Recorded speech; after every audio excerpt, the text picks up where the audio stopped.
Hello दोस्तों, स्वागत है मेरे YouTube चैनल पर।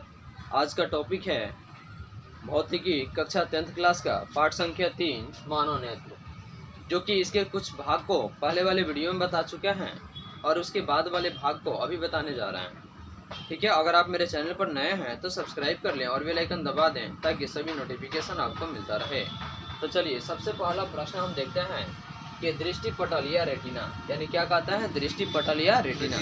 तो देखिए, नेत्र गोलक की सबसे भीतरी सूक्ष्मग्राही परत को, सूक्ष्म मतलब होता है छोटा, ठीक है ना, ग्राही मतलब कि समाहित हो जाने वाला, यानी कि नेत्र गोलक की सबसे भीतरी, यानी कि नेत्र गोलक यहाँ जो कि आपको बताया ना यहाँ पे, तो यही नेत्र गोलक है। टोटल क्या है आपका, यह टोटल क्या है आपका नेत्र गोलक है। और इस गोलक के सबसे भीतर, यानी कि नेत्र गोलक के सबसे भीतर सूक्ष्मग्राही मतलब होता है सबसे छोटा, यानी कि सूक्ष्मग्राही का मतलब क्या होता है, सबसे छोटा सूक्ष्मग्राही परत को, यानी कि परत मतलब एक उसके भाग को क्या कहते हैं, यानी कि दृष्टि पटल या रेटिना कहते हैं। समझ में आया? तो देखिए, प्रश्न पूछेगा, यह आपका प्रश्न हमेशा पूछ लेता है परीक्षा में। तो देखिएगा, दृष्टि पटल या रेटिना किसे कहते हैं, तो इसका सबसे आसान तरीका के हिसाब से इसका आंसर दीजिएगा। नेत्र गोलक की सबसे भीतरी सूक्ष्मग्राही परत को क्या कहते हैं हम, दृष्टि पटल या रेटिना कहते हैं। समझ में आ रहा है? कोई दिक्कत? उसके बाद है पुतली, यानी कि अंधेरे में परितारिका के बीच, अंधेरा यानी कि लाइट में नहीं, यानी कि देखिए यहाँ पे पुतली हम लिखा है ना, तो देखिए यही आपका क्या है, यानी कि पुतली है, जो कि नेत्र लेंस जहाँ बना रहता है ना, तो नेत्र लेंस के बगल में एक अंधेरे छोटा सा भाग होता है और उसी भाग में यह क्या होता है, यानी कि पुतली होता है। क्या होता है? पुतली होता है। तो इसका उत्तर होगा अंधेरे में परितारिका के बीच। तो परितारिका देखिए यहाँ पे क्या है, यानी कि परितारिका देखिएगा, यानी कि नेत्र गोलक और पुतली। तो देखिए, अंधेरे में परितारिका के बीच छेद को पुतली हम कहते हैं। क्या कहते हैं? पुतली कहते हैं, जो स्वतः फैल भी जाता है और स्वतः सिकुड़ भी जाता है। यानी कि पुतली का काम क्या है, स्वतः फैलना और स्वतः फिर उसको सिकुड़ जाना, यानी कि उसको सिकुड़ना और फैलना उसका मुख्य काम है।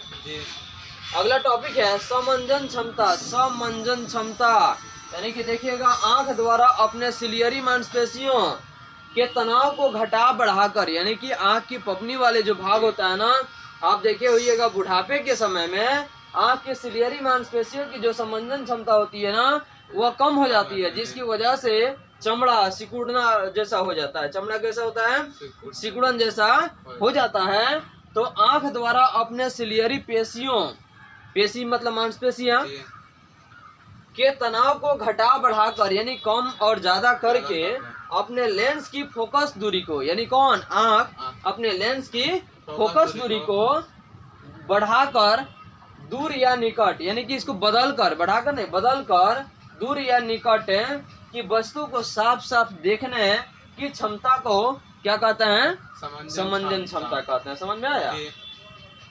यानी कि सबसे पहली बात हम देखते हैं कि आंख द्वारा अपने सिलियरी मांसपेशियां, यानी कि अपने पेशियां, यानी कि अपने मांस, ठीक है, के तनाव को, यानी कि मांस के तनाव और फैल को, यानी कि घटा बढ़ाकर अपने लेंस की फोकस दूरी को बदल कर, यानी कि लेंस की जो फोकस दूरी है उसको बदल कर, यानी कि अलग करके दूर या निकट की वस्तु को साफ साफ देखने की क्षमता को क्या कहते हैं, समंजन क्षमता कहते हैं। यह आपका VBI प्रश्न है, ठीक है ना, यह प्रश्न जो है ना, यह आपका VBI प्रश्न है। कौन? समंजन क्षमता, यानी कि आंख द्वारा अपने सिलियरी पेशियों के तनाव को घटा बढ़ाकर, ठीक है ना, घटा बढ़ाकर अपने लेंस की फोकस दूरी को बदलकर दूर या निकट की वस्तु को साफ साफ देखने की क्षमता को हम क्या कहते हैं, समंजन क्षमता कहते हैं। कोई दिक्कत नहीं।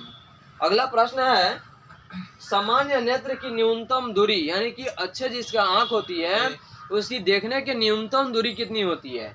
इसका सही उत्तर होगा, आप पढ़े 25 सेंटीमीटर, जो कि यह ऑब्जेक्टिव प्रश्न में हमेशा पूछने वाला प्रश्न है कि सामान्य नेत्र की न्यूनतम दूरी कितनी होती है। तो आप सीधे कहिएगा कि 25 सेंटीमीटर, जो कि निकट से लेकर के और दूर बिंदु, यानी कि अनंत तक की देखने की क्षमता आंखों में होती है, जी लेकिन न्यूनतम दूरी जो होती है वह 25 सेंटीमीटर और अधिकतम दूरी जो होती है वह आपका दूर बिंदु यानी कि अनंत तक होती है। कहाँ तक?